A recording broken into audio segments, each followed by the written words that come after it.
Alrighty, we're back up. Sorry about that. I didn't want to, okay. Alright, so we're back up here. Thank you, everyone who's still here. I just didn't want to make sure we didn't get all the audio from the roommate entering the room. I don't know if he necessarily wants to be on camera or not, so I don't want to disrupt his privacy or whatever the proper terminology for that is. But we'll continue on with this next article. And sorry for the podcast listeners, it may be a little rough edit here. I'll try to make it a little smooth for the audio listeners or for those on YouTube when I combine the videos here in the future. But we'll continue on with what I was talking about with this next article.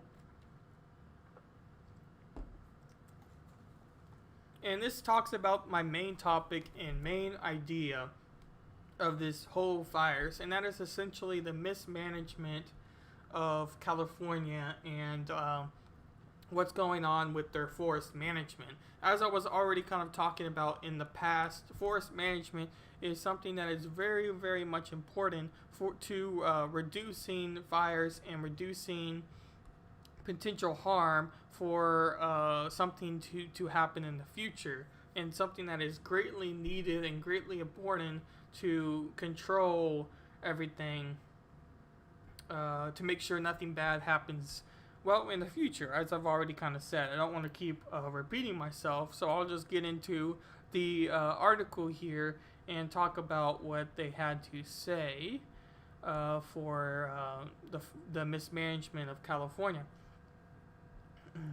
And this is by National Review.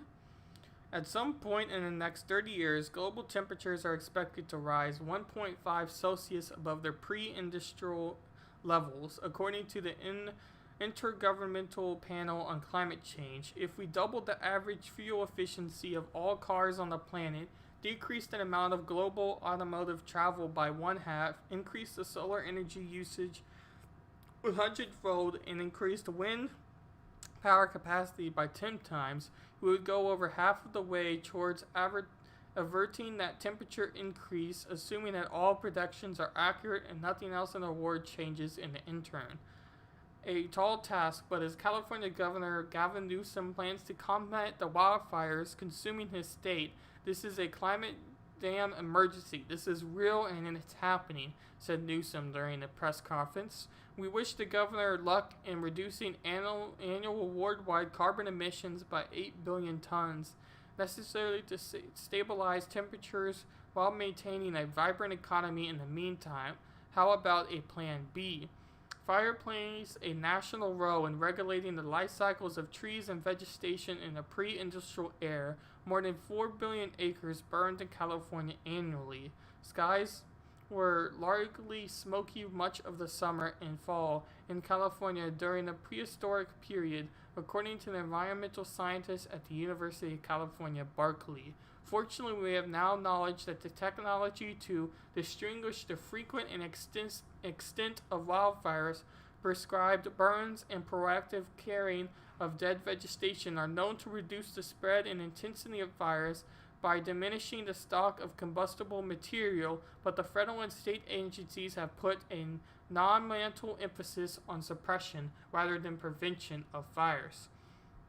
After a series of devastating fires across the American West in 1911, Congress passed the Weeks Act, which has increased federal funding for firefighting efforts. The U.S. Forest Service subsequently required that all fires be suppressed during reaching 10 acres and committed sufficient resources to point out any fire within the day.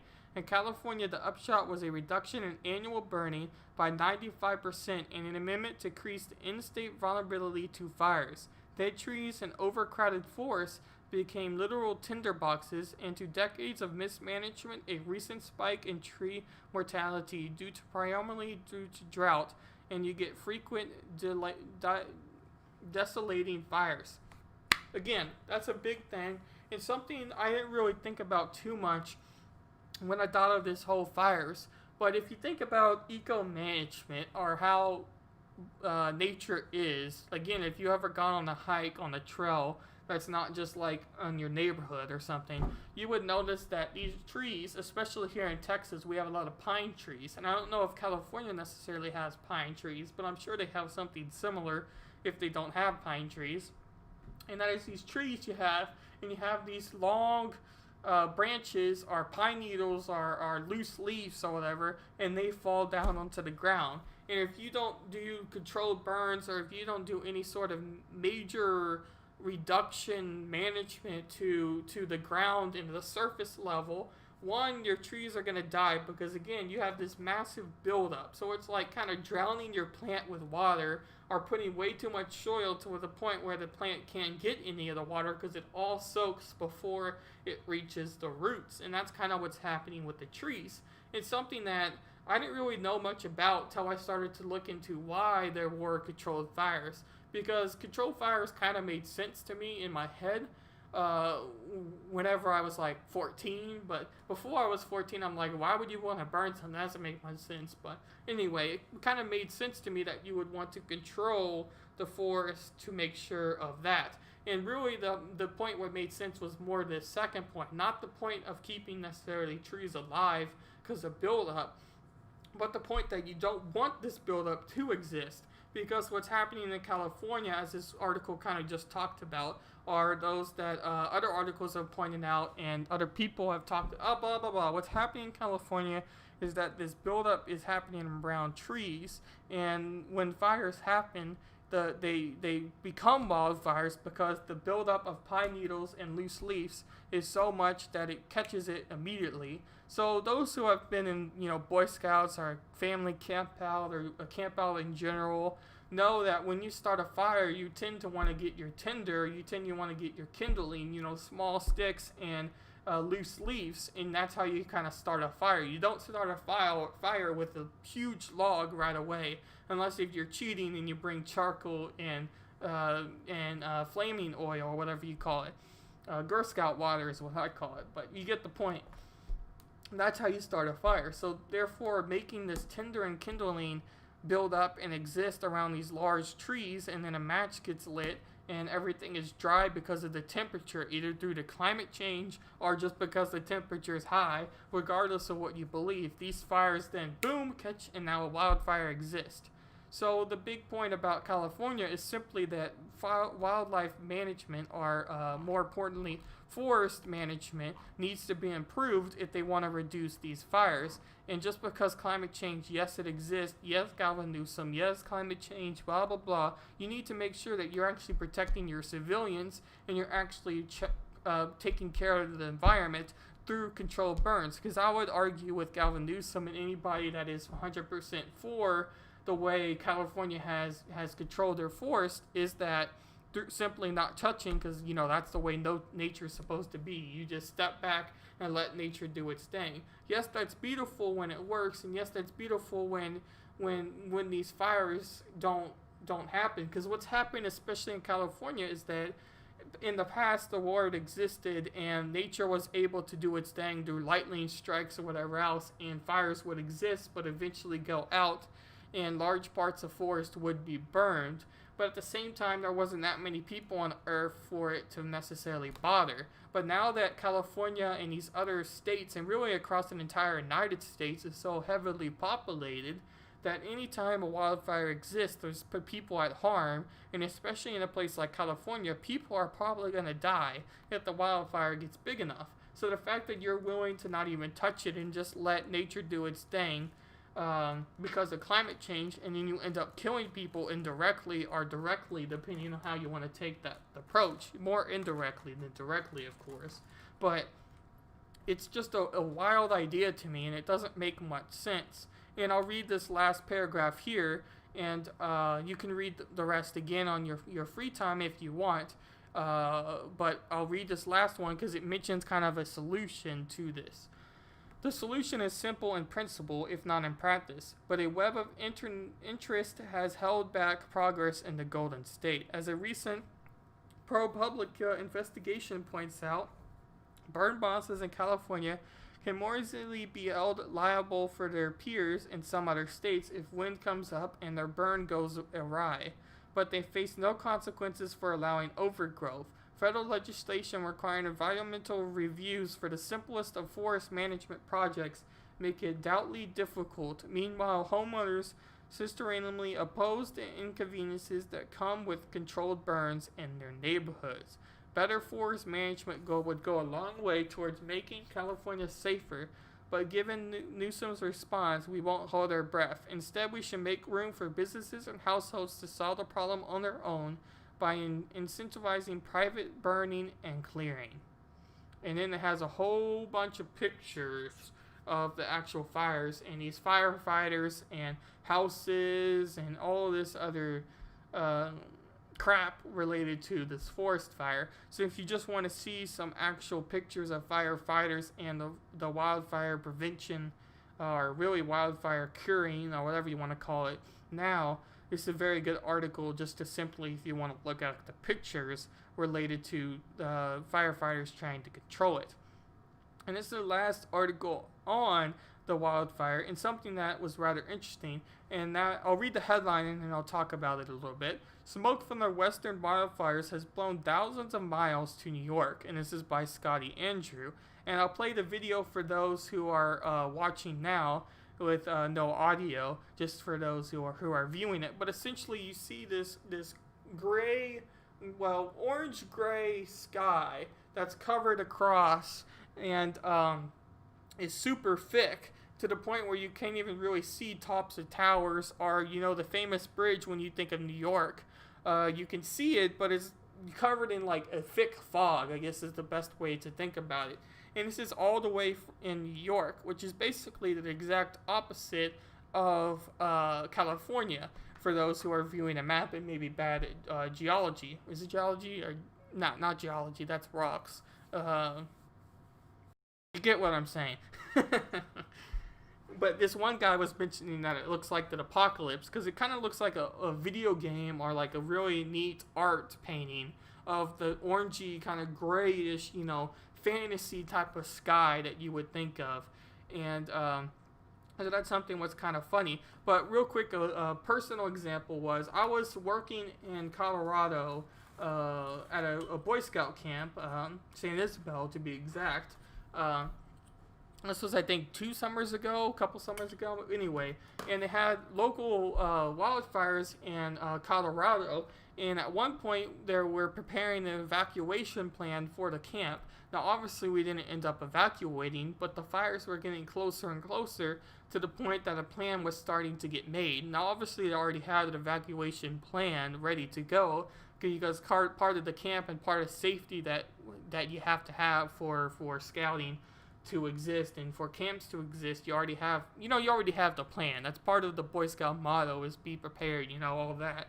But we were talking about that whole event, and we even had some staff members from another Boy Scout camp come to work at our camp that actually did have the fire run through the camp. So it actually destroyed a lot of their forest and buildings and such that camp had in Colorado. And we were high up in the mountains, but it's still possible for that fire to get to us potentially. But the big thing I remember about the whole thing was a sense of just a fog, smoke in the air. You can more smell and kind of see the fire in the distance, not to the point where you would know exactly where it was, but you could tell like it's over that ridge, back there. But at the same time, you could just kind of smell the smoke. So I bet that's similar to kind of what New York is going through here. But before we move into the next topic, I'll check the comments and make sure we're still up on all those audio platforms due to that break in timing there. So we're looking good on all 3 platforms. Yes, we are. Sweet. Alrighty, we'll continue on here, man. This next thing is obviously something that a lot of people have talked about. If you've been on YouTube recently in any sort of time period or event, you would have seen this story pop up. Before I say out the topic, I'll take a little drink break and then we'll continue. Alrighty, so this topic, again, as I was saying, if you follow any sort of YouTubers or political commentary, Ben Shapiro, Steven Crowder, Gavin Newsom, Gavin Newsom's the mayor, oops.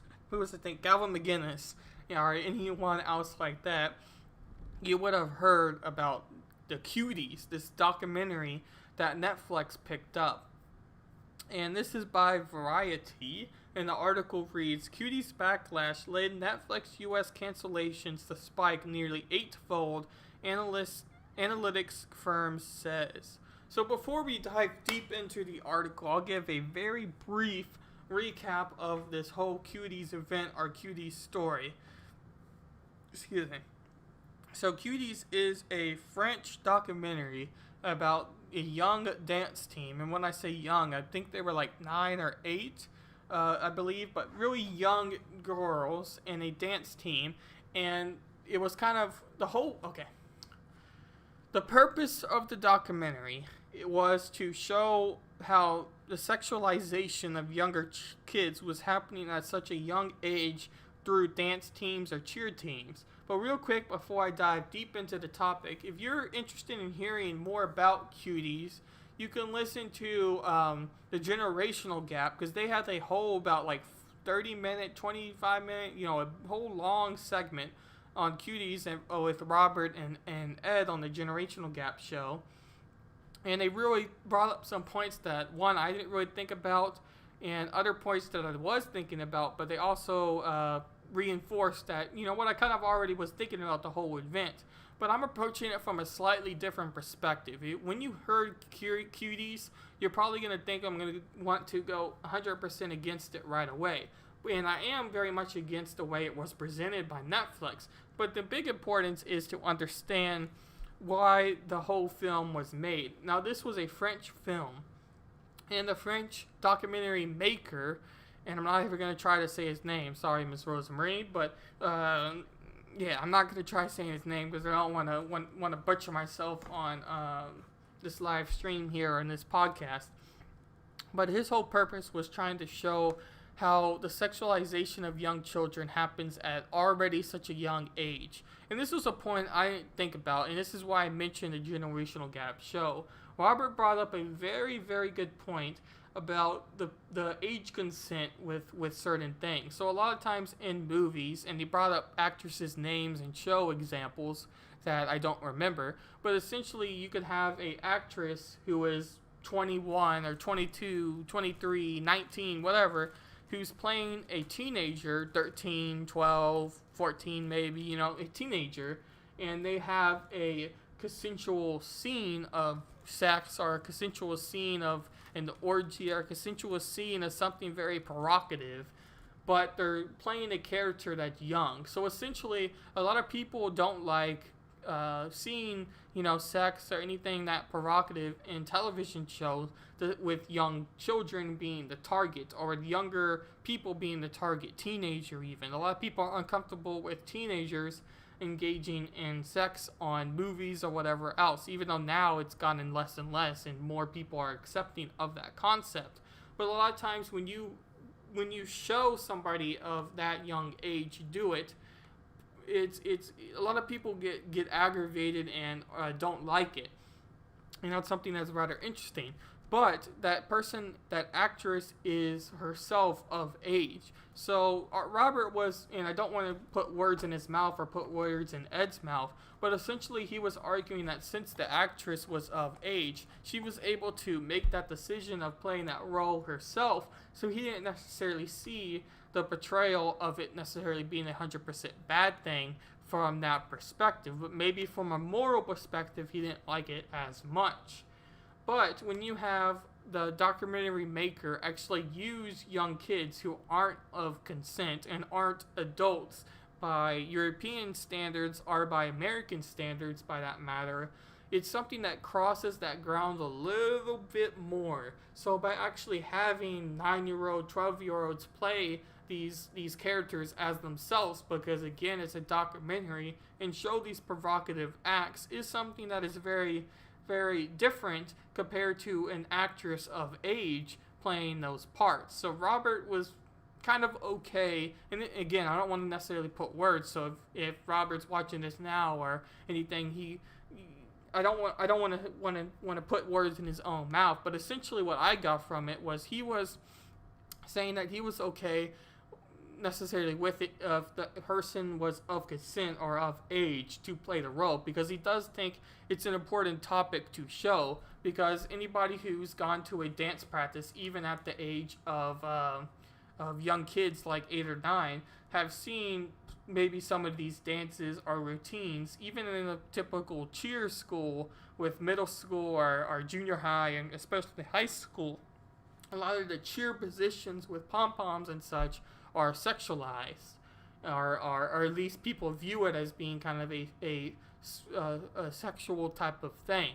So the whole concept, what he was uncomfortable with, was the people actually being that age and showing it. But he also brought up the point that it was a French documentary, and he didn't really know much about the French culture, but he knows that it's definitely different than the United States culture. And it's important to also realize that this film went through Sundance first before it got brought onto by Netflix. And Netflix picked it up as a stream. And those who don't know what Sundance is essentially a very, very massive movie platform. I don't know if platform's the right word, but festival. Festival is probably the right word. A movie festival to where people get their own movie picked up. So essentially, if you have a Sundance movie, you're a private director that has to make all his money, maybe through investors or banks or something through loans potentially. But essentially, you've had to do it all yourself. It's not through a studio. It's all kind of self-run, and it's independent films. And to get a person in Sundance, to get your movie passed by Sundance or to get played at the festival Sundance and other festivals like it is a huge deal. But Sundance is top tier for trying to get your independent movie. If you get your movie picked up by Sundance, you know you've done good, and you know that you've hit the jackpot for independent movie making. So the fact that it got through Sundance as a documentary, and Sundance attracts a different type of crowd than typical. A lot of people would be like, well, why were they watching this movie about maybe the over-sexualization of children? Well, it was placed as a documentary and not necessarily as an outright piece for how Netflix displayed it. So I guess in summary, even though this wasn't really much of a summary, I don't like how Netflix decided to show Cuties and how they kind of brought it up. Those who have followed any sort of news with Cuties know the picture or the poster that Netflix tried to show about the whole news relating to Cuties. And it was basically, if you don't know or if you want a reminder or whatever, it was basically these young children dressed in dance clothes, now provocative dance clothes, and they were kind of halfway in their dance routine, and the poster just had all of them around there. But you could obviously tell that they were being sexualized through that poster, and they were very young kids, and a lot of people were not happy with it, and that's where Netflix got a lot of heat, because the documentary maker himself said that is not what Cuties was about. Cuties was about the over-sexualization of young children and trying to show it. And the director was like, look, people know about it, people have heard about it, people have seen it, or maybe not seen it, but people are aware of it, and now they need to see it. Now they need to actually see it to make action. Yes, there are moms that are aware, yes, there are dads that are aware, but people in general are just become sheeple. People in general just kind of go about their daily routine and don't really care about the issue. And he says that he actually needed to show it to open people's eyes so where that action could be taken within Cuties and how it was viewed. But I'm going to get into these articles and we'll get into the complete opposite side, because that was just my main summary, my main perspective of the whole idea. But where I really have issues is with Netflix, not with the documentary maker himself. And I haven't watched the movie. That's something that is very clear. I have not watched Cuties on Netflix or wherever else it might potentially be. I think it's just Netflix, but that's besides the point. I haven't watched the movie, so I don't know from a first hand about what's all in the movie. It's all just articles and people I've listened to talk about the movie. But my main issue is with Netflix and not necessarily with the documentary maker himself. But we'll get into the articles and we'll continue on. A campaign waged against Netflix over Cuties and a film sexualized portrayal of children produced a surge in the U.S. subscription cancellations over the weekend. According to a research company Yipita Data, Netflix subscriber churn rates began to rise September 10th, the day after the release of Cuties, when the hashtag Cancel Netflix was in the top trending spot on Twitter, according to the data company. On Saturday 12th, Netflix cancellation rate in the U.S. jumped to nearly 8 times higher than the average daily news recorded in August 2020, reaching a multi-year high, and the data analytics provider told Variety, with the Cancel Netflix hashtag continuing the trend on social media, it is possible evacuated churn could continue in the upcoming days, according to the firm. It's unclear, however, how big the impact it will have on Netflix's overall subscriber base, provided estimates on the number of subscribers who canceled. Customers regularly drop Netflix and other subscription services, and the EBITDA members may unanimously reflect a short-term blip in U.S. cancellations that are relatively minor in the grand scheme of things. At the end of June, the company trailed 193 million paid streaming customers worldwide. That's after the Netflix noted about 25.9 million new subscribers worldwide in the first 6 months of 2020. New York Yipita, which sells information to industry investors, aggregates and analyzes data and sets the track and behavior of millions of U.S. customers, including from panels for email recipients, online transactions, app data, and web traffic. Netflix has defended Cuties, written and directed by award-winning French filmmaker Manuel Menu. Arguing that a social commentator that makes the case about the dangers of sexualized imagery of young girls, and the streamer has urged those who have denounced the film to watch it. So that talked a little bit about Netflix cancellation rates with the Cuties controversy. And a lot of people, especially like Steven Crowder types, and I have my somewhat of an issue with Steven Crowder. I like most of his content. At one point, I was a Mug Club member, because he was somebody, especially in his early days, like when he just made the Change My Mind series, I really enjoyed. But I do think he's gotten to be a little cliche. And what I mean by that is he picks topics that he knows his fans like. He's gotten big enough to where I think he's bending content to fit with what people want to hear, and not necessarily being his true self all the time. And obviously when you get big enough, you are going to do that, because he's running a business and he's very successful at it so far. So you don't necessarily want to change the people who are supporting you all the way. And by keeping consistent and keeping the same, it keeps people coming back. And if you kept changing, you would aggravate people when people would start canceling. So that's kind of the whole stick whenever you get to a certain size that Steven Crowder is at. But his whole thing with Cuties is a interesting idea and perspective to have as well. And that's what I originally took from Cuties. And again, I haven't seen the movie, and I don't think I'm ever going to see the movie, because I don't really want to see how the director was trying to show the over-sexualization of young children, because it's very obvious and very poignant to point out that the type of people that Netflix was trying to attract through their poster, or through the coverage of how they worded the series on their Netflix website or channel, whatever you want to call it, their service, was something that wasn't going to attract the type of people that are generally interested in documentaries, like the filmmaker, I think, was attempting to do, but rather the type of people that want to watch young children twerk. And that's something I am not a fan of, and something I don't even want to see myself. That's just odd, that's just strange, that's just concerning. I don't want to do that. And that's something that is very obviously should be stated, and I don't necessarily think needs to be stated. I do want to make sure I'm clear on the fact that I don't support Cuties, although I understand the perspective of the filmmaker making the movie, and I do think that it got taken out of context thanks to Netflix and their stupidity. But at the same time, I don't necessarily support the concept, like Robert was saying, in showing the young children and being over-sexualized in that way.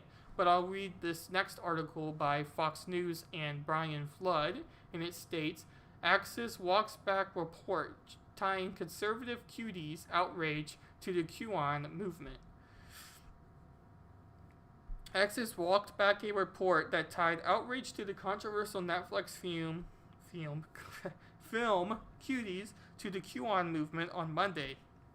GOP politicians are jump-starting a Netflix boycott in response to film Cuties, which denounces the hypersexualization of young girls on social media. Their stance is linked to a child sex trafficking conspiracy theory controlled to the QAnon movement, Axis wrote in a now-deleted tweet to the company. The report was originally handled Netflix faces its QAnon movement as lawmakers push to investigate Cuties, according to Media Research Center. After a significant backlash on social media, Axis updated the story to remove references to the QAnon conspiracy theory. The QAnon conspiracy theory is centered on the basis belief that President Trump is trying to save the world by waging a secret campaign against the enemies in the deep state and a child sex trafficking ring run by global elites who are satanic pedophiles and cannibals. The conspiracy theory emerged on a non-neutrally racist and sexist 4chan message board in late 2017, but has crept into mainstream politics. Their story was updated after publishing to remove references to linkage between the conservative criticism of Cuties and the QAnon conspiracy theory, and the editor's note on the Axis story now says.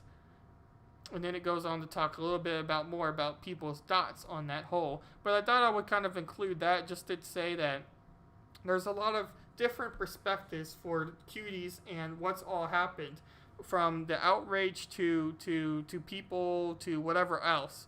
And this was the main article that kind of got me thinking, especially after listening to Robert about the whole perspective. And this is by People magazine. Cuties director defends film, saying his hypersexualization young girls is a real issue.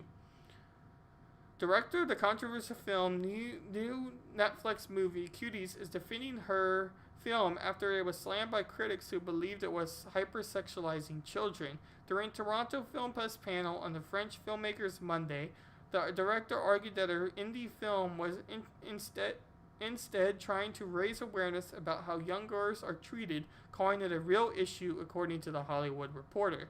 It's because I saw so many things and so many issues lived by young girls that I decided to make this film and sound an alarm and say we need to protect our children. It's bold, it's feminist, but it's so important and necessary to create debate and try to find solutions for me as an artist, for politicians, and parents. Cuties follows Amy, an 11-year-old girl from Senegal who joins a dance team dubbed the Cuties. At her school, he slowly becomes more aware of her blossoming femininity, which causes tension in her traditional family. Earlier this week, Netflix stood by the movie in a statement calling the film a social commentary against the sexualization of young children. It's an award-winning film and a powerful story about the pressures of a young girl's face on social media and from society, more generally growing up, and we would encourage anyone who cares about these important issues to watch the movie, the streaming service said. Netflix began advertising the movie ahead of its release on September 9th and received backlash over its marketing poster for the film, which critics claiming that it sexualized children. And here you can see the poster, and obviously there's nothing about this poster that doesn't sexualize the children, because you have kind of the main chick in a squat-like stance, and you have a chick behind her in a upper squat stance, and then you have one that's basically twerking beside her. So everything about this poster is showing the sexualization of these young children, even with what they're wearing, with basically a sports bra type of top and booty shorts or whatever on the bottom. So the whole poster everything about it is sexualizing young children. And again, I go back to saying that I'm not necessarily a fan of Cuties and how especially Netflix decided to show, because everything that Netflix has done has completely showed how Cuties is wrongful and Cuties is bad and is attracting the wrong type of audience because of Netflix and not necessarily because of the original intent of Cuties. But at the same time, I'm not necessarily a full fan, and again, I'm repeating myself, but I want to make sure I'm very clear on this, and the fact that I don't necessarily agree on the fact of having young children necessarily play these roles, because I would argue having actresses of age over 18, adults over 20 or whatever, and play these young girls and still show the act would be impactful. But at the same time, to argue from the other perspective, to play devil's advocate, to argue from the director's perspective, anything that change has to start with a conversation. And by the fact of him making this movie, making this, or really this documentary, and having Netflix pick it up, a lot of people are seeing this actual issue that exists and are becoming aware of the actual event. And it's because of Netflix that they got wrongful commentary. But at the same time, again, I just keep going back to saying, do you really have to use 9, 10, 11-year-olds to make this film and show the same sort of concepts? This is the last article about Cuties, and this is by the Rolling Stone. How Cuties is fueling the far-right's obsession with pedophile. And I thought I would end with this because it's just crazy. No foreign film in recent memory has attracted quite as much scrutiny as Netflix's Cuties, directed by French filmmaker, and again, I'm not going to say his name because I don't want to butcher it, which was hit when it premiered at Sundance last year. It tells the story of an 11-year-old girl, Amy, who strays from a strict conservative and religious Muslim upbringing to join a hip-hop dance troupe. And in essence, Cuties is a coming-of-age narrative and a commentary on social media's role in sexualizing children, but that was what the film's poster, a largely hued image made up of prepubescent girls pouting at the camera and crouching in various suggestive poses. Many correctly pointed out that the poster was inappropriate for those who have seen the film, also correctly pointed out that it was misleading and an offensive image to marketing that was a sensitive portrayal of female adolescence by a gifted woman of color. I don't know why the gifted woman of color is in there, but we'll continue. Many more people still incorrectly suggested that Cuties and his accompanying marketing materials were evidence of an underground child sex trafficking cabal in Hollywood. It was kind of wild-eyed, heretical, or allegation that in previous years would have primarily been promoted on fringe message boards and in Facebook posts authorized by crockpot ants only to quietly wither on the vine. Yet this was not the Cuties debacle. In September, the film finally premiered on Netflix. And then we have critics such as Tulsi Gabbard, and this is from her Twitter account, at Netflix. Child porn Cuties will certainly whet the appetite of pedophiles and help fuel the child sex trafficking trade. 1 in 4 victims of self-trafficking are children. It happened to my friend's 13-year-old daughter. Netflix, you are now complacent. And accusing leftists of pedophile has become the latest radical caudal among those on the far right. The tactic has roots in conspiracy theorist circles such as QAnon community, which is centered on the belief that a shadowy cabal of prominent left-leaning celebrities such as Tom Hanks and Chrissy Teigen are involved in a child sex trafficking and baby-eating ring. As Rolling Stone has previously reported, QAnon has become increasingly mainstream in recent months, thanks to an explosive popularity of the Save the Children movement on Facebook and Instagram, as well as the success of child trafficking conspiracy theories centered on the furniture brand Wayfair a few months prior. The claim that Joe Biden has been accused of child molestation has blossomed over the summer, and then it has this tweet, those who are viewing live, of when he sniffed men and young girls' hair, as well as simply just kind of touch over them in uncomfortable faces with Joe Biden. And this article is a very long one, but you kind of get the whole gist of what Rolling Stone is talking about within this Cuties movie. And again, it's kind of talking about points I've already said. So that kind of brings me to the end of this topic. And I would love to hear your thoughts about what you think of Cuties, because Cuties is something that has been rampant in discussion, and it's really been probably at least a week that I've heard news about Cuties and kind of formed my own opinion after reading. And I haven't watched the movie, but I do plan maybe to watch. I don't really want to watch the movie, but I might actually watch the movie to see if the opinion I'm sharing now on the podcast and on this video is the same feeling that I necessarily have after watching a movie, because I think it'll be interesting to look back on and see if I do have the same opinion. But I don't necessarily know if I want to watch it yet. But again, those who are watching the video now, I would love to kind of hear your comments about your whole thoughts on Cuties, because I do know that pretty much everybody at least has some sort of opinion when it relates to Cuties. Now I will check on the comment section real quick, and then we'll dive into the next batch or my next topic and go on from there. Jimmy says on YouTube, Netflix offers a lot of weird videos. Yeah, Netflix has a lot of interesting proponents. Has a lot of interesting proponents on it as well. The whole thing about Netflix is the fact that they have a lot of movies. I'm a movie fan myself, and this doesn't necessarily relate to Cuties necessarily itself. But at the same time, Netflix is a constant barrage of movies. If you're a movie buff, if you're a movie fan, Netflix has a huge catalog of movies. You can essentially spend your entire life and probably be watching a Netflix movie all the time. Anyway, so the whole thing, I'm a big movie fan. I've listened to a lot of people that talk about it, but I've also noticed through being a Netflix, through my family's account or whatever else, that there's a lot of just weird type of movies that Netflix does have. And thank you, Edgar, for the donated diamond. I highly appreciate that.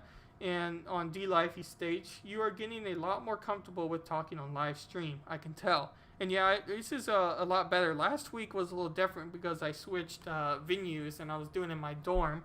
But I was doing it in my dorm, so I felt a little bit uncomfortable with that. But I did think it went smoother than I thought. But I am getting a whole lot more comfortable with talking on a live stream for sure. Thank you for that comment. And then he also states, when's the last time you saw a coming of age film that was rated MA? And yeah, that's the biggest thing with the whole Cuties, the Cuties thing, was the fact that that's a good point, because the whole thing, and this is where I keep kind of saying the same thing throughout this video, was that really when I watched you guys, Ed and Robert, on the generational gap, it kind of made the point fully stick into my head. And I think Robert said, but it could have been you, and I think it might have been you actually, but it was the fact that you don't really have to use young children who are underage to show this video, or to show this whole concept of the over-sexualization. And the fact that it is rated MA kind of shows the lack of awareness to the whole issue. The whole thing about Cuties is I don't know if it's necessarily 100% a valid movie or a valid concept, a valid idea to be made in the way it was made. And it is a foreign film, so you do have to take that into account a little bit. But at the same time, you have to take your general morals, your general motivations, your general ideas in human nature into account. And Edgar also says on YouTube now, fuck D-Live, they keep buffering. And yeah, D-Live has had some issues, really. I tried watching your show on D-Live before in the morning as I'm kind of getting ready. And I ended up just going to YouTube because it has some problems lately. I don't know if they're doing some updates or software or something, but anyway. Now my next batch, and usually I cover this batch of topics last, but I wanted to cover this topic second to last because really the last sort of topic I'm covering is of Kamala Harris and a little bit about Joe Biden just by himself. But like I was saying before, really till November, which is actually not that long from now, I'm going to be covering the election and every week and kind of looking at polls. And again, as I say, every single podcast, and those who might have listened to every single one are probably tired of it by now. But I don't necessarily believe 100% in polls, and I don't necessarily think that they're always that useful. But at the same time, it is generally a good way to kind of show like what type of voters the candidate is attracting, and is a good way to kind of get a general idea about what's happening. And this is by Politico, and it states, polls Biden leading Trump in Wisconsin, running neck and neck in North Carolina. Joe Biden is leading President Donald Trump by double digits in Wisconsin, and the candidates are virtually tied in North Carolina, according to CNN and SRSS polls released on Tuesday. The polls, which counted likely registered voters in both states as separate polls, echo a number of recent polls that have shown Biden leading or too close to call in a number of critical states. Wisconsin played a vital role in Trump's 2016 electoral victory, and North Carolina is likely to be a key state in Democrats' efforts to take back the Senate. Among likely voters in North Carolina, 49% surveyed said that they preferred Biden's ticket, while 46% opted for Trump's. That gap increased with registered voters in the state, with 44% supporting Trump's ticket and 49% for Biden's, barely outside of the margin of sampling error of plus or minus 4.1 percentage points. Among likely voters, the gap was within a 4.4 point margin. Again, that's within the range that it could go either way. And then I'll continue. In Wisconsin, however, Biden's lead was clear among both registered and likely voters in the state. 52% of the respondents said that they supported Biden's ticket. Meanwhile, 41% of registered voters and 42% of likely voters supported Trump's. Both gaps are comfortably outside the 4-point margin of sampling error for registered voters and a 4.2-point margin for likely voters. So again, you can take what you want out of polls. Again, they're not necessarily 100% truthful or a good idea, but North Carolina and Wisconsin are both kind of swing states a little bit within that election, so it is an important state to win.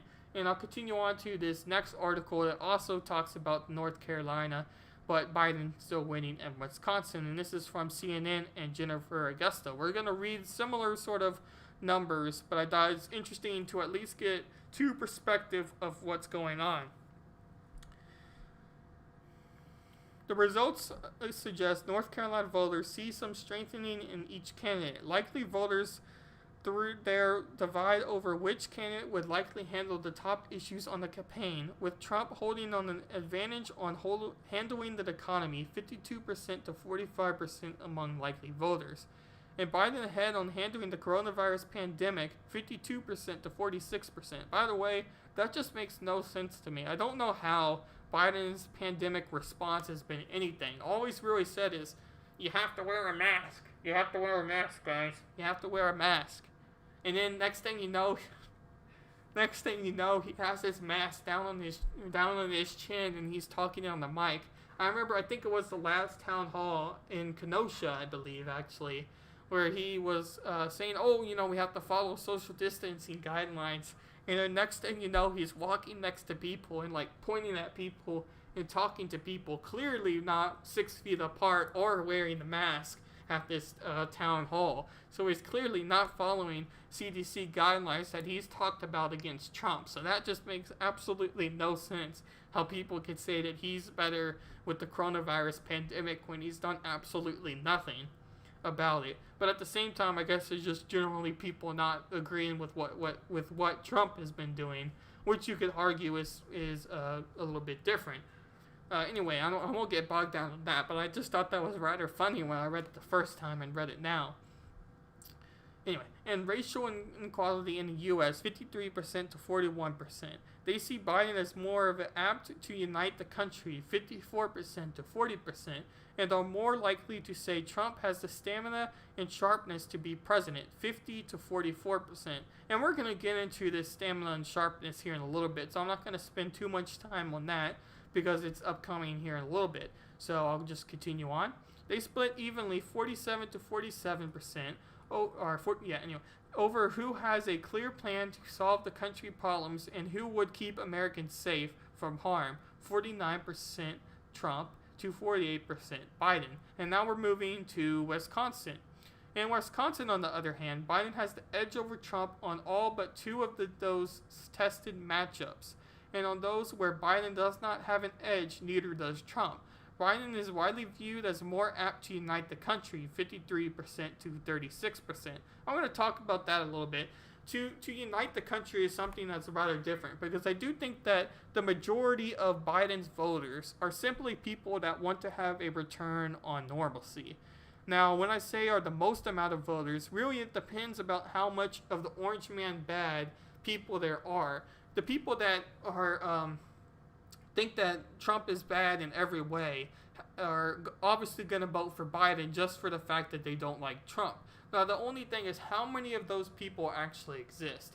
We know the people who watch CNN daily, who are those type of crowds, are going to vote for Biden no matter what. And we could say the same for Trump. Those who are going to watch Fox News all the time are most likely are all going to vote for Donald Trump, because it's just the news they watch and they get brainwashed into just kind of believing those ideas. That's something that's very simple. But the whole concern is how much of people actually believe that everything Trump is doing is bad, or you could even say a little bit less than that. They just think that Trump is bad and don't want to vote for him. I kind of take my mother as an example. Although I don't think she will vote for Biden, she doesn't like how Trump acts as a person or who Trump is as a person, and that really turns her off for trying to vote for Trump, and something that's very much a downside. But at the same time, she doesn't like Biden, so I don't necessarily think that her vote is towards Biden. But how many of those people don't like Trump as a person and rather see Biden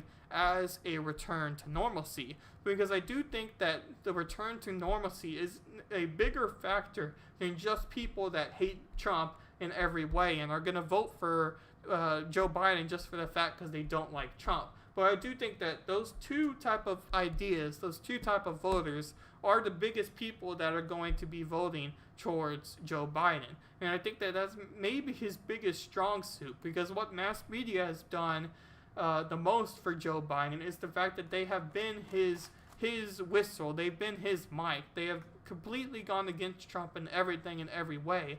And that's made a echo chamber for people that view mass media, for people that listen to them, the people that respect the mass media or whatever else, to go against Trump because they believe everything he does, or at least most of the things he does, are bad. So I think that his strongest voter is in that number. So it is an interesting idea, and I just thought I would quickly kind of talk about that. And then it goes on to say, and handle racial inequality in the U.S. 55 to 38%.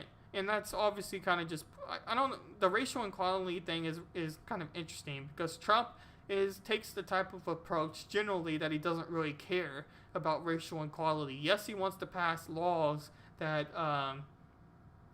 for lack of the better words, help blacks or help with prison reform or whatever else. But at the same time, he's not someone that necessarily is going to pander towards that belief. He takes rather an opposite approach. He doesn't really see people's color as a policy or as a belief like a Joe Biden does, and saying that, look, I am your person because I know your struggles and I will make the black community rise up and be better. He talks to that community directly. Trump more talks to everybody, and his average voter is more the white person than the average voter of a Joe Biden, who may be a Latino or black or whatever else. And obviously that's a little bit of a stereotype, but in general that's kind of who the Democrats attract, and who Joe Biden is really trying to target within his campaign and within his votes. And because Joe Biden has been mainly basement Joe Biden, we haven't heard that much of Joe, for the fact that his voice, what people think of Joe, is through the mass media.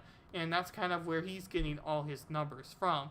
And I'm not going to read too much more in this article because, again, it kind of states what the last article talked about, but I thought it was an interesting idea to give a perspective on that. Now, I wanted to get this article by the New York Times, and as Ed said yesterday, and I think it's Andrew Klavan, who he stole the words by, the former newspaper New York Times. I just thought that was rather funny, and I think I'm going to steal that line from you, from him, from them, so anyway, whatever. You get what I'm saying. But anyway, so you see to the right here, all the states that Joe Biden is winning by is pretty much tied with from the point of margin where it could go either way. And for those who are listening on podcasts, you essentially have Minnesota with +8 towards Biden, Michigan with +8, Wisconsin with +6, Pennsylvania with 5. And Pennsylvania is a rather interesting one because I remember hearing this from wasn't Tim Pool, it was Ben Shapiro, and the fact that he thought that Pennsylvania was most definitely going to be a win for Donald Trump because of the fact that Kamala Harris and Joe Biden are anti-fracking, and that is where the majority of Pennsylvania gets its economy from, and the average folk that you may not necessarily see in the poll through calling or whatever else you get your polling information for is going to be against somebody that's going against their way of making money, obviously. And then it says Arizona with +5, Nebraska with +5, North Hampshire with +4, Nevada with +4, Florida with +2, North Carolina with +1, Ohio with less than 1, Maine with +1 of Trump, Georgia with +1 of Trump, Iowa with +1 of Trump, and Texas with +1 of Trump. And Texas is a rather interesting one because, one, I'm from Texas, so I kind of know, in general, the type of people that I'm aware of that live in Texas. But a lot of times you've seen Texas turn more and more purple and not be necessarily the state that always votes red or always votes one direction like, let's say, a California does.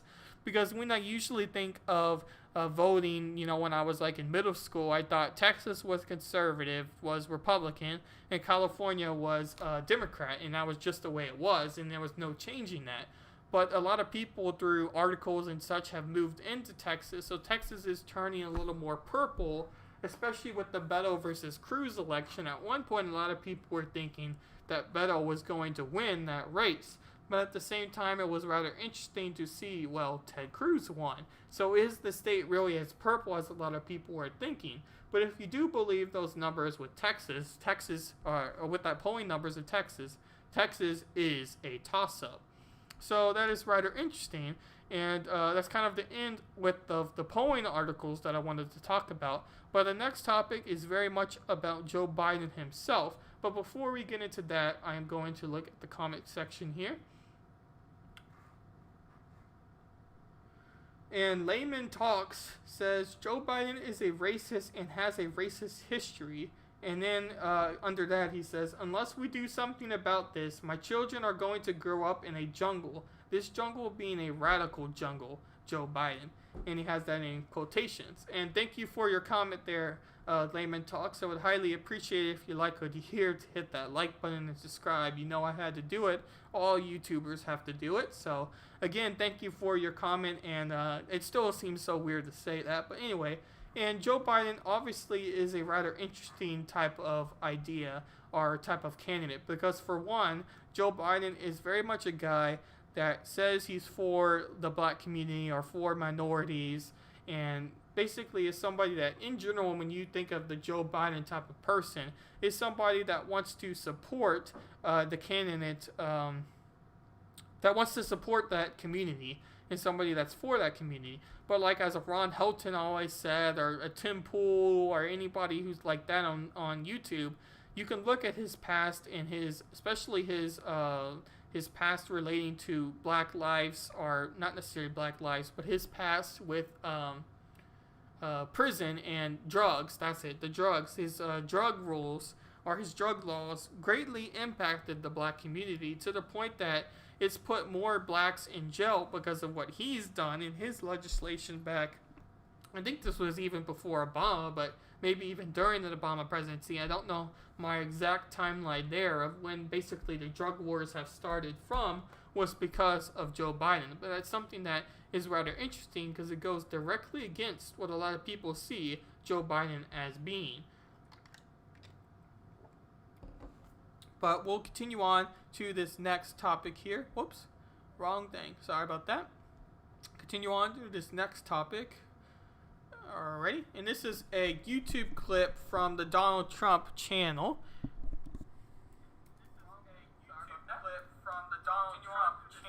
Oh, I'm sorry about that. Oh, okay. Hang on. Hang on.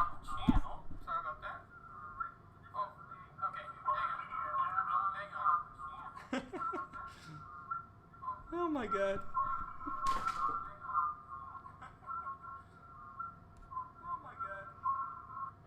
Alrighty, sorry about that. I didn't realize I had my other channel not muted. I thought I had everything muted there. So sorry about that. You were hearing my Google Chrome content where I'm listening to all your comments or reading your comments from. They were playing the video clips because obviously I have all three of them going there. So anyway, sorry about that, but we should be able to hear the video clip now. That was funny to me. All right, here we go. Well, the media, in terms of what they're doing, is actually worse than what you're saying, because it looks to me like they're asking him a question and then he's reading an answer off the teleprompter. Now, that would mean that, like your friend over there, Donna Brazil, he has, who Fox brilliantly hired. He sounds like your favorite host. Donna Brazil, it's another real great one. But it would look to me like he's been given the questions and he's reading the answers, but that would mean that the media is giving him the questions. They never gave me the questions, I can tell you that. It's like we have some pretty wild times, but they hit me with the worst possible questions possible. And you have to learn to do it, and you have to be able to do it. And if you can't do it, you can't be a politician. You certainly can't represent our country, because when you deal with President Xi and Putin and Kim Jong-un and all of the people you have to deal with, in all due respect to the media, they're much tougher, they're much smarter than the people I have to deal with in the various rooms and outside by the helicopters and all the places I'm willing always to take questions. But I don't get any help in terms of here's the question and you can read an answer to it. I've never seen anything like it, and frankly, I think the media is disgracing themselves. But it's obvious that Joe is reading the answers off a teleprompter in many cases. That happened yesterday when he said, "Move it closer." A woman asked him a question, "Move it closer," meaning. So obviously we can hear what what Trump was saying with his teleprompter thing. And they were in reference to Joe Biden when he said to move down the teleprompter, what he was reading from, because it was a little bit too far from his viewing. And obviously Joe Biden's whole health has been called into question here in the past because of his actions in relating to, his whole candidacy, and if he's mentally stable enough to be president, because president is a job that takes all of your mental health in every sort of way. So that's something that's very huge, and something that the average American the average American is concerned about when it comes to a president. So that was just a short clip talking about that. And this is an article on the same sort of issue by the Post Millennial. And it states Joe Biden accidentally reveals he's reading off a teleprompter. Update. Ben Winston, the executive producer of the late night show, denies that Joe Biden was reading off a teleprompter. And this is Ben Winston's Twitter account. He states, "Hey there, at Steve Guest, and The Blaze. So sorry to disappoint you. I am the executive producer of the late show. That's actually James prompter, not at Joe Biden on Zoom. They see all our screens, including our prompter. It's the only way it can be done." Original post follows. Joe Biden has made, and this is obviously their update saying that this solved the problem, but a lot of people still don't necessarily think that it justifies what was being said. So I'll continue to read the article that was originally published, because their update was that Twitter post, and if you were to believe that producer, then you can go on from there. But I'm just going to read the article and then give my opinion. Joe Biden has made the most of delivering remarks in his tricked-out Delaware basement. The private orchestrated interviews that conducts from his home office allow him luxury of reading from a script even for interviews that would, if in studio, be unscripted. The reflection of his nose was visible when he held up a large framed glass photo of him and his two sons from their college days. As he flattered over the description of the photo, the image on screen teleprompter was made clear. And this Twitter account basically says check out where you can see the teleprompter, and it's the same sort of image. And those who are listening audioly, basically you could see behind Biden is a television type of screen that he's sitting in front of, and you see a reflection of what he's seeing in front of him, and it looks to be text that he's kind of reading off of. And then it continues to say, Biden has been criticized this election season for being unwilling to say much that has been pre-written, despite evidence to the contrary that Biden's campaign has taken issues with these allegations that Biden is not willing to speak off the cuff and without prepared remarks. There has also been suspicions that the questions Biden is asked by press are known and are vetted by the candidate, which has handlers beforehand. At a campaign event in Kenosha, this was that I just about to bring up, but I'll read.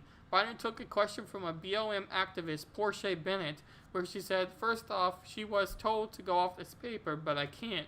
You need the truth, and I'm part of the truth. And then the campaign later denied that she kind of did that whole thing on her own, because obviously that would be a huge blow to Joe Biden's candidacy and his presidency from that point if he were to get it, but his whole candidacy from there. Now, Joe Biden's mental health is obviously something that almost every political commentary, especially if they lean conservative, has talked about. But even those who don't lean conservative, like Brainlit, or what I think her name is, on YouTube, who was a big Bernie Sanders supporter with the Democratic election, this presidency and last presidency, and she has a YouTube channel that is relatively popular. But anyway, long story short, she was even making fun or poking fun or whatever you want to say at Joe Biden's mental health of reading off a teleprompter or whatever else you might want to mention from that point. Because you could tell, even if you don't necessarily follow politics that much, that Joe Biden isn't necessarily 100% there. And to be president is a position of power that's so important, despite you're the representative for your country. So mental health is something that takes a huge issue or a huge concern in people's health. I remember a history teacher when I was doing community college that was talking about that it was the biggest thing that people vote for. What he argued was the biggest thing that the average voter does is looks at the mental health of the candidate and wants somebody that they think, one, gives them the most amount of money. That's the first thing they vote for. And second thing is healthy enough, or is health, because they want a president that's healthy. They want someone that represents the country well. And you could argue that Trump doesn't represent the country well through things he says on Twitter or whatever else. But at the same time, Joe Biden's mental health itself, and not necessarily what he says, even though what he says might be part of it during his stuttering or whatever else, but mental health is at question. So that's a very interesting concept to go on from here. And I'll check the comment section real quick, and then I'll get into this next two sets of articles. Jimmy says, before you end the video, show us the dorm. 1 minute. I might show you the dorm at the very end of the video. Sure, Jimmy, I'll do that if you're still here. I don't have too many more articles left, probably like 10 minutes or so. So I can show you at the end here. But actually, it won't even be like 10. Anyway, we'll go on. So this next topic is something that is rather interesting. And I think I've said interesting a lot this video, but this one is interesting because shootings and gun violence have been something that's rather huge. And you have the whole incident of the police officer, getting shot in Lancaster or whatever else. But at the same time, you have to remember the fact that the shootings are happening at a regular basis. And this article here is a recording of the shooting that happened, and I'm not necessarily going to play it on YouTube before I censor it, so I'll play it later on. But at the same time, you can just simply type in shooting at this point on Google, and you'll see a recent update of a shooting that has happened, and it's happened multiple times. And I just did it before this podcast and pulled up 2 articles about a shooting that happened, or an update of a shooting that happened.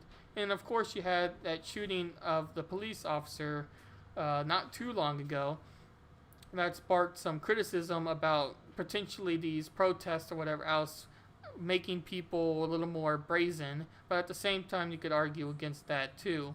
But we'll read this article a little bit because this was in the Northwest Wichita. It says, Wichita Police Chief Gordon Ramsey said officers were called to 1100 block. They arrived and found who had been shot. Police then arrived, informing that other 2 men had arrived at the hospital with gunshot wounds. One of the men died and the 2 others remain in critical condition, according to the chief. He said the shooting is believed to be gang-related, but investors don't know yet how the men are acquainted. One of my concerns is we don't yet have a lot going on. School was out, our jobless rate has increased. It's just been a difficult year for a lot of people, and I think because there hasn't been a lot of things going on, little beasts have turned into gun incidents, and that's obviously concerning, the chief said. There has been a lot of deadly shootings in the last 4 days in Wichita, Ramsey said. Shootings in the city have been up all year long. He said many of the recent shootings involve younger people with gang connections. All the shootings and killings just because of color or something you are wearing. For real, man, come on. And then it goes on to talk a little bit more about people who knew the victims or whatever else from this shooting. But I just wanted to kind of quickly show the fact that shootings are becoming so often now that you can simply do a Google search and come up with at least 2 different separate incidents of a recent shooting that has happened from this protest or just in life in general. And this is the last article we're going to talk about here, and then we'll end the podcast from here. But I just wanted to talk a little bit about Kamala Harris and Joe Biden. I mentioned last week on a one topic article on the podcast as well about the legalization of marijuana, or the decriminalization, for lack of better words, for marijuana. Marijuana is obviously a major topic that especially like the Libertarian Party has been a fan of making marijuana to be allowed everywhere. And it's something they're very much a fan of. And you obviously have your people that aren't necessarily a fan of it, that mainly take a perspective that marijuana makes you lazy or makes your brain smaller, that type of scientific approach to marijuana. But at the same time, if you are more libertarian minded or type of candidate, you would think that simply, if you're a pure libertarian and pure simply minded person, you think that allowing people to make choices is the core value of being human. So you should be allowed to make the choice to smoke marijuana if you want, and that should be allowed everywhere. So that's kind of a general stance about the marijuana as well. But I'll read this article because I mentioned last podcast that they were potentially making a House vote for legalizing marijuana or decriminalizing marijuana for prison terms and prison reform, because drug-related offenses are something that many prisoners do get into jail for doing. It states, Democratic Vice Presidential candidate nominee Kamala Harris said if elected, she and the presidential nominee Joe Biden would plan to decriminalize the use of marijuana. Harris outlined the proposal broad strokes during a virtual roundtable she hosted with ABC through Facebook Live. Under Biden-Harris administration, we will decriminalize the use of marijuana and automatically expunge all marijuana use convictions at the end of incarceration for drug use alone. Harris said, this is no time for half-stepping. This is no time for institutionalizing. We need to deal with the system, and there needs to be significant change in the design. We need to deal with the system, and there needs to be significant change in the design of the system. Over the course of California, former Attorney General and now Senator Harris' own stance on cannabis has shifted considerably. 1 second, the computer is about to die here. This is all part of doing a live stream. You have to be able to adapt on the fly. I don't want to lose what we have here just because of simply battery. So I make sure we're all good and we have okay, we're good. All right. So we mentioned that her cannabis perspective has changed. As reported by the Boston Globe in August, the former prosecutor was solely against the legalization in California as early as 2010 and as recently as 2014. Then in 2019, she sponsored legislation that would federally discharge cannabis, formally legalizing at the federal level. Individual states would still need to decriminalize or legislate the following federal descheduling. Known as the Marijuana Opportunity Reinvestment and Expungement More, I probably butchered that, the bill Harris introduced would not only deschedule cannabis, but also establish a process to expunge convictions and conduct a sentencing review hearings related to federal cannabis offenses. In addition to calling for the establishment of a trust fund that would support communities impacted by a war on drugs. And again, I wish Ron Helton was here. Maybe he has hopped into the comment section by now, but he's very big on the drug war, and I think I'm going to talk to him on Discord or wherever else, and maybe get more of his stance on it, because I am potentially going to do a video about it, but I just don't know too much about it, and that's why I kind of want to think about it, so that I have more of a perspective of why drug wars are such a big deal and why the decriminalization could have such a large impact for the whole idea. But the whole big thing about Kamala Harris, and something she's been targeted for doing, is that she's willing to switch her positions on a dime. At one point, she was somebody that wasn't so much 100% for fracking, but now she's 100% against fracking in almost every way. And there are several other stances you could show of Kamala Harris switching positions just when it becomes, for lack of better words, politically convenient. And that's something that is rather harmful for being a 100% pure type of candidate, and something that goes against, if you were to vote for someone that you believe as a human is a responsible or is fully representative, or whatever you want to say, somebody you can trust because you believe their morals, you believe their knowledge, or whatever else. Kamala Harris seems to be the type of person that's willing to change on a dime in whatever issue. And you could say the same for Trump, because Trump has had positions that have switched, and I think you could really say the same for every single politician out there. There's only a very few politicians that you would probably be able to come up with that don't have stuck with their position all the way, and you believe are actually valid and have good morals as a person. And I think that would make a short list of probably 10, maybe even less than 10. I could think of like 3 people right off the top of my head now.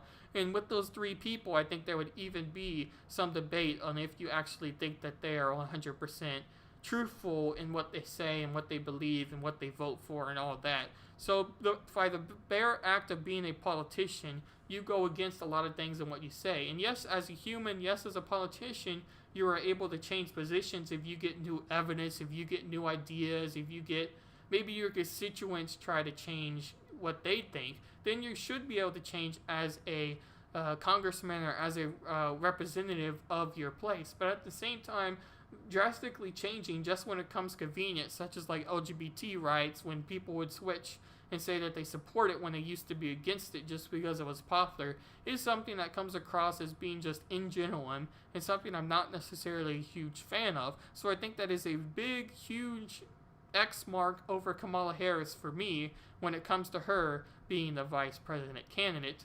But that is just me, so I'll be interested to hear your idea about that as well.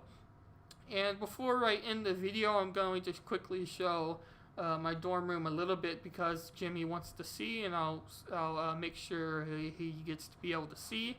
And then after that, I'll give you a chance to add your comments if you have anything else to say. I appreciate Jimmy, J. Edgar, Layman Talks, and anyone who may be watching in the future for watching my video. I hope you liked it. But as I kind of show the room, I'll give you opportunity to put your last words or whatever else in the comment section. But as you can see here, it's going to be a little bit delayed, so I hope it doesn't become all blurry. My microphone doesn't really too large, but I'm sitting at this desk.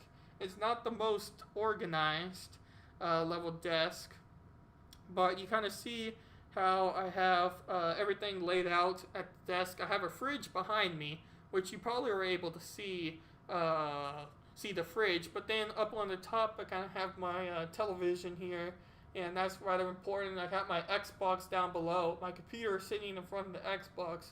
Haven't really played the Xbox very much though, but I got a few games up there thanks to the roommate and such. And then right here, I got my bed, and you see my headphones up there. I was going to wear my headphones for the podcast, but I decided not to for today. But anyway, I got my bed right beside where I'm sitting. Then, like I said, behind me, you got the fridge. I'm not even sure if I'm really pointing at it. And he bought a second TV, my roommate, because he wanted to play his console, because he has a Xbox One. So he's fancy. But anyway, that's the fridge. Then over here, you got the desk, so it's kind of like a replica of my side of the room. Slightly different layout for the cabins, or whatever you want to say.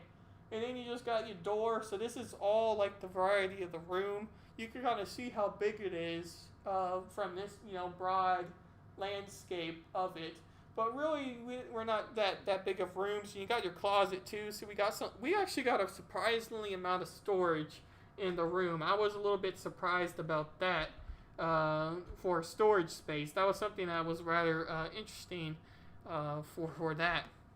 Now I see that J. Edgar has some comments here on YouTube. He states, the problem with Kamala is that she's now coming out saying that all drug laws are bad, but she was too eager to use them as the DA because it was cheap labor for the wildfires and other things that the California penal systems uses prison labor for. And that was kind of what I was trying to hint at, but you said it very eloquently there, Ed. But that was one thing that drives me absolutely crazy with Kamala. In general, she's willing to switch positions. But when it comes directly towards weed, and the article did talk about that a little bit, but I decided I didn't want to really necessarily read the whole thing out. I just wanted to hit kind of the major points. But one of the things the article did talk about was the fact that as a DA, she was passing a lot of legislation and extending prison times for keeping prisoners who had drug offenses, mainly weed offenses, to be longer sentenced in prison, so that they, again, like you said here in your comment section, that they could be used for labor and for cheap labor for the state and for her county or whatever else you might want to say. And she was perfectly fine with making harsher laws and everything when it related to that. So the fact that she was not willing to do that later on is something that is extremely aggravating, because really she's just willing to change stances when it becomes politically convenient, and that's something that is 100% aggravating, and I think aggravates everybody who at least is somewhat aware about who Kamala is or politics in general. But then again, before I end this video, I'll give you a little bit longer if you want to add your comments, just so I don't leave anybody out here. Again, I appreciate the new viewer, Layman Talks, and again, Jimmy and Ed for stopping by. I highly appreciate your comments. It makes it go by a lot better, and I really appreciate them. But one of the big things, and also please make sure to subscribe and hit the like if you haven't already, because that just makes me feel good, so might as well do it. Doesn't hurt you. Anyway, but as I was kind of wanting to conclude with, besides thanking everybody for joining, was the fact that politics is something that's rather a complex issue, but at the same time is very simple. A lot of times who people want to vote for, like my history teacher said in the past, and like what I come to always believe, is they're willing to vote for the candidate who gives them the most amount of money, or they believe is going to give them the most amount of money, and then somebody that they think is going to be healthy and is going to be fit. So if you take a Tim Pool type of approach, you might think that President Trump could be winning by a landslide in this election because of the silent majority, so to speak, wanting to vote for him, who don't necessarily get seen by polls just because of the way how polls are done.